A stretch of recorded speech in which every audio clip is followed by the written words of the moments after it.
ایک آدمی تھا جس کا نام حارث تھا۔ وہ بہت سال پہلے صحرا کے قریب ایک پرانے شہر میں رہتا تھا۔ اس زمانے میں لوگ قافلوں کے ساتھ کئی دنوں کا سفر کرتے تھے اور لوگ اپنی دولت کھجوروں، پانی اور محنت کے کام سے ناپتے تھے۔ حارث کی دکان بہت چلتی تھی اور لوگ کہتے تھے یہ بہت کامیاب ہے، لیکن حارث کی کامیابی صاف نہیں تھی۔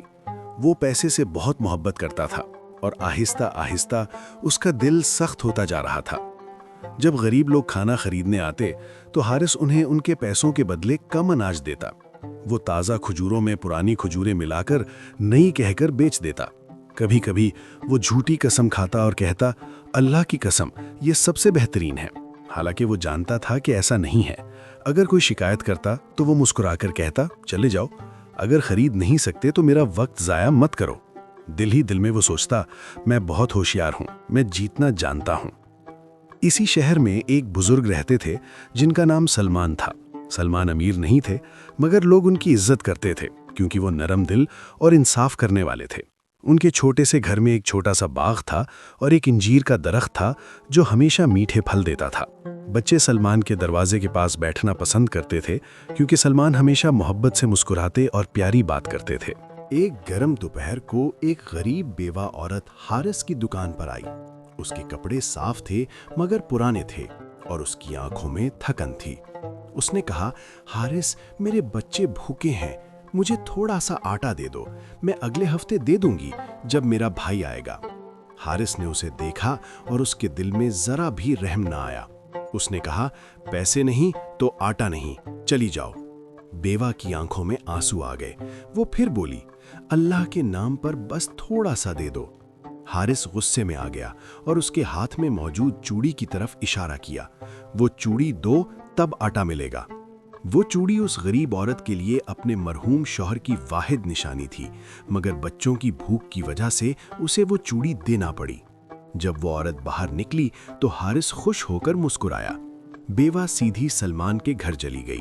سلمان نے اس کے آنسو دیکھے اور نرمی سے پوچھا، کیا ہوا بہن؟ اس نے ساری بات بتا دی۔ سلمان نے خاموشی سے سنا اور پھر کہا، اللہ ہر ترازو، ہر دانہ اور ہر آنسو دیکھتا ہے۔ ظلم کبھی چھپ نہیں سکتا کیونکہ اللہ کا انصاف کبھی نہیں سوتا۔ دن گزرتے گئے اور حارث کا کاروبار اور بھی بڑا ہو گیا۔ اس نے مضبوط گھوڑا خریدا، اچھے قالین خریدے اور چمکتے چراغ لگائے۔ لوگ اس سے ڈرنے لگے کیونکہ وہ امیر اور طاقتور ہو گیا تھا، لیکن اس کے دل کا سکون ختم ہونے لگا۔ وہ سوتا تھا مگر نیند بھاری ہوتی تھی۔ وہ کھاتا تھا مگر کھانے کا ذائقہ مٹی جیسا لگتا تھا۔ پھر بھی وہ ان احساسات کو نظر انداز کرتا رہا۔ وہ دل میں کہتا، یہ کچھ نہیں، میں بس محنت کر رہا ہوں۔ ایک شام حارث اپنی دکان میں سکے گن رہا تھا کہ ایک چھوٹا سا بچہ اندر آیا۔ اس بچے کا نام زید تھا۔ وہ تقریباً 7 سال کا تھا۔ اس کی آنکھیں روشن تھیں اور چہرے پر معصوم سی مسکراہٹ تھی۔ وہ ہاتھ میں پانی کا چھوٹا سا مٹکا لیے آیا اور بولا، چچا حارث، میری امی نے کہا ہے تھوڑا سا تیل دے دیں، کل پیسے دے دیں گی۔ حارث نے منہ بنایا۔ اسے بچوں کا مانگنا پسند نہیں تھا۔ اس نے کہا، نہیں، میں خیرات کی دکان نہیں چلاتا، چلے جاؤ۔ زید نے ادھر ادھر دیکھا اور پھر حارث کے سامنے رکھے ترازو کی طرف اشارہ کیا۔ اس نے نرمی سے پوچھا، چچا، آپ کا ترازو سیدھا کیوں نہیں ہے؟ حارث کا دل دھک سے رہ گیا۔ وہ ترازو سیدھا نہیں تھا کیونکہ حارث نے لوگوں کو دھوکہ دینے کے لیے اسے چھپ کر خراب کیا ہوا تھا۔ حارث نے جلدی سے ترازو کپڑے سے ڈھانپ دیا اور چیخ کر کہا، نکل جاؤ ورنہ میں تمہیں باہر پھینک دوں گا۔ زید ڈر گیا اور بھاگ گیا۔ اسی رات آسمان عجیب ہو گیا۔ ہوا بھاری لگ رہی تھی اور پرندے نیچے اڑ رہے تھے۔ بوڑھے لوگ کہنے لگے، طوفان آ رہا ہے، مگر حارث نے پرواہ نہ کی۔ اس نے سوچا، طوفان آئے یا نہ آئے، میری دکان مضبوط ہے۔ اس نے دروازہ بند کیا اور سو گیا۔ آدھی رات کے قریب ہوا تیز ہو گئی، جیسے کوئی جنگلی جانور دوڑ رہا ہو۔ گرد و غبار گلیوں میں بھر گیا، دروازے ہلنے لگے اور لوگ اپنے بچوں کو گلے سے لگا کر بیٹھ گئے۔ پھر اتنی زور کی گرج ہوئی کہ لگا زمین پھٹ گئی ہے۔ بارش زور زور سے برسنے لگی، جیسے تیر برس رہے ہوں۔ شہر کے پاس والا چھوٹا دریا بڑھتا گیا اور پھر گلیوں میں تیز پانی کی طرح آ گیا۔ حارث جاگ گیا اور دکان کی طرف بھاگا۔ اس نے دیکھا پانی تیزی سے بہہ رہا ہے،